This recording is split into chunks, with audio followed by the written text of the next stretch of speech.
வலியற்ற varicose vein சிகிச்சை எளிய 30 நிமிட செயல்முறை 7207948735. கோவை மாவட்டம் பட்டணம் அருகே பள்ளி பேருந்து கவிழ்ந்த விபத்தில் 6 குழந்தைகள் காயமடைந்த நிலையில் பேருந்தை மீட்கும் பணி நடந்து வருகிறது. இதுகுறித்தான மேலும் விவரங்களை கொடுப்பதற்காக செய்தியாளர் கோவிந்தராஜ் இணைப்பில் இருக்கிறாரிடம் பேசலாம். கோவிந்தராஜ், இந்த விபத்து எப்போது நடந்தது? விபத்து தொடர்பான முழு விவரங்களை வழங்கலாம். வணக்கம் அம்ருத். கோவை மாவட்டம் பல்லடம் பகுதியில் பள்ளி குழந்தைகளை அழைத்துச் செல்வதற்காக வந்த பேருந்து ஒன்று அருகில் இருந்த ஓடையில் விழுந்து ஏற்பட்ட விபத்தில் 6 பள்ளி குழந்தைகள் சிக்கி படுகாயமடைந்தனர்.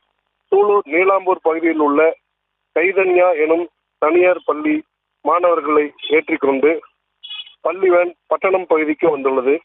பட்டணம் பகுதியில் உள்ள ஜே நகர் குடியிருப்பு பகுதியில் இருக்கும் பள்ளி மாணவர்களை ஏற்றிச் செல்வதற்காக பள்ளி வேன் அந்த பகுதிக்கு சென்றுள்ளது.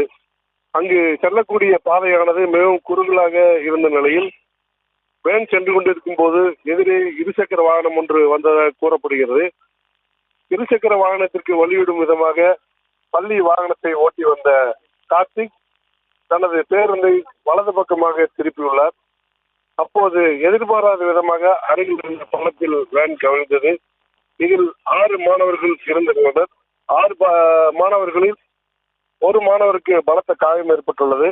டிரைவர் கார்த்திக்கும் பலத்த காயங்களுடன் மீட்கப்பட்டார். காயமடைந்தவர்கள் அனைவரையும் சிங்கநல்லூரில் உள்ள தனியார் மருத்துவமனையில் அனுமதிக்கப்பட்டு சிகிச்சைக்காக சேர்க்கப்பட்டுள்ளனர். பள்ளி பேருந்து விபத்து ஏற்படுத்திய சம்பவம் அப்பகுதியில் பரபரப்பை ஏற்படுத்தியுள்ளது. அம்ருத், விவரங்களை வழங்கியமைக்கு நன்றி கோவிந்தராஜ்.